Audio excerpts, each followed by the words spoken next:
I think it's a really big deal. I think one of the main issues that I have been encountering when I talk to people at shelters and even when I speak to businesses and is the labor issue.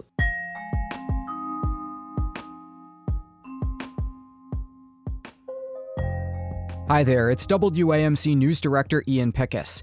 And on this episode of the WAMC News Podcast, my recent conversation with NPR immigration reporter Jasmine Garsd. Jasmine Garsd was recently in Albany for an event at the Cultural Empowerment and Community Engagement Center called American Migration: Words and Images from the Border and Beyond. It was co-sponsored by Capital District Latinos, which has factored into her recent reporting on the migrant influx being felt by New York and other Northeast states. Conditions are dire. Compartimos una zona como para 80-90 personas aproximadamente, donde hay solo 2 baños. Davey is 26. He says he's fleeing armed conflict in Colombia. Garsd is originally from Argentina. Okay, here's our conversation. I have a question for you about immigration and New York State. Does this moment in our country feel different to you than past moments? Yes and no. That's a really great question. So I think it's definitely, it's a very different moment. I mean, we're not used to seeing New York become kind of almost like a border state, right? I mean, New York has become this real flashpoint in the immigration debate. And that's really different, that you're hearing this pushback in a state and a city that has always been very democratic and a very immigrant and pro-immigrant. So I think that's something that's really different. I also, I'm wary of using the term unprecedented, because the truth is the United States has had these enormous waves of migration, especially New York, I mean, just to visit to Ellis Island or to read about Ellis Island will really reveal that. So on the one hand, I'm very careful in my work to not use the word unprecedented, but I do think the fact that it's being so hotly debated and it's practically become a border state is really different. What kind of effect is that political dynamic having on the people that you've met in your reporting who have, kind of ended up in New York State? Maybe they weren't planning to. I mean, I think it's created an environment in which human beings are really being used a lot of times as political pawns. And I think the hostility is really tangible in some parts. I'm presenting today with the amazing photographer Lexi Barra, and we traveled through several towns in upstate New York where people were being sent, or there was an attempt to send migrants. And there was in some towns like some pretty hostile, a tangible hostile reception. And I've also been spending a lot of time, for example, in Staten Island, right? And that's like a very conservative part of New York City. And it's pretty hostile towards people that are being sent there. Having said that, I mean, there's also, I talk every day to New Yorkers who are either unaffected by this or who are really trying to help out. So it's a mixed bag. What kind of effect do you think the change in the status for temporary work authorization for people from Venezuela will have on all of this? I think it's a really big deal. I think one of the main issues that I have been encountering when I talk to people at shelters and even when I speak to businesses and is the labor issue. I mean, people want to work. People want to work, and arriving here seeking asylum and not being able to work is a really big problem. And it's also, it's kind of in the political sphere, I'm sorry to speak in a way that's very simplistic, but it's a problem that is not just a problem for migrants. I've been speaking to business owners who have been saying, well, there's a labor shortage. I can't find workers. So can we address this? So I think it's a really big deal. It will help people graduate from the shelter system quicker. I should say it's also, as the name indicates, it's temporary. So, it's in the case for Venezuelans, it's 18 months. And it also, there's so many people who are arriving who are from Ecuador, which is, has been consumed by narco violence lately.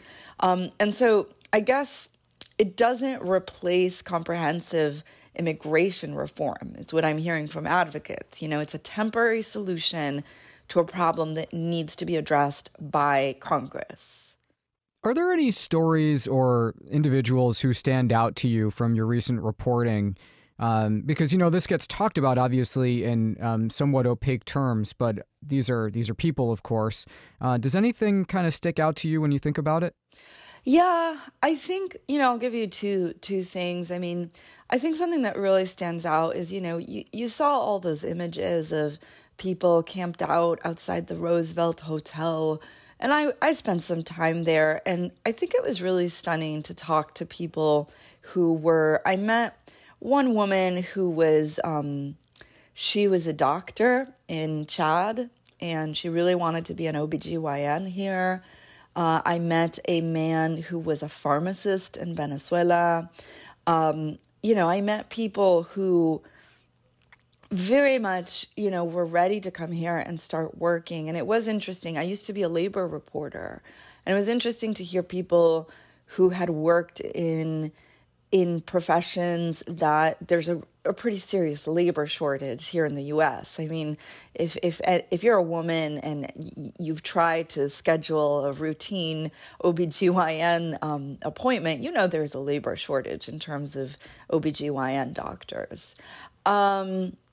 And I think, if you want an example from Albany, during my last trip to Albany with photographer Lexi Parra, who I'm showing with today, I met 3 young Venezuelans who, what really struck me was just how many times they had moved around, I mean, they had moved around many, many times to shelters, in Boston, then New York, then Albany, and they just wanted stability. They just wanted to be in one place where they could sit down and work. And it was really something to talk to very, very young people, who were just trying to stay still, so to speak.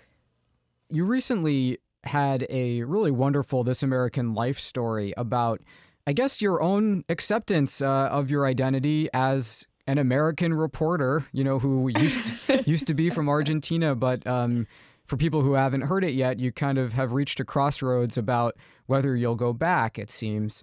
How does your own background influence the way that you look at reporting on immigration here in the States?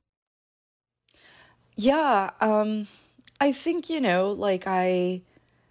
on the one hand, I can't possibly understand what it's like to cross, the Darien Gap by foot. There's a lot of like a kaleidoscope of immigration experiences, and mine was not that. So I'm very careful to say something like, oh, I understand what it's like. I don't understand what that's like to have to seek asylum in a country. But I do understand that it's very complicated, and I try to approach it with a lot of empathy. And I try to approach it with empathy towards all sides, I mean, we're living in a moment that is very vitriolic, and there's a lot of politicizing, and there's a lot of boogeymen. There's a lot of, there's just a lot going on. And so I try to always take a very human approach and sit down with someone and ask with the utmost compassion, what have you been through, and what are you scared of, and what are you hoping for? And yeah, I think that's an approach that I don't think it's exclusive to a reporter who's been through immigration, but I definitely think my own experience helps me inform that. Well, let's end on a lighter note, perhaps. Yeah. As a radio producer, I was feeling for you in the beginning of the World Cup when Argentina's first match didn't go to plan, but they did end up winning the World Cup, and you were doing a special podcast series on the World Cup and Messi's last stand. Are you still on a high from the championship?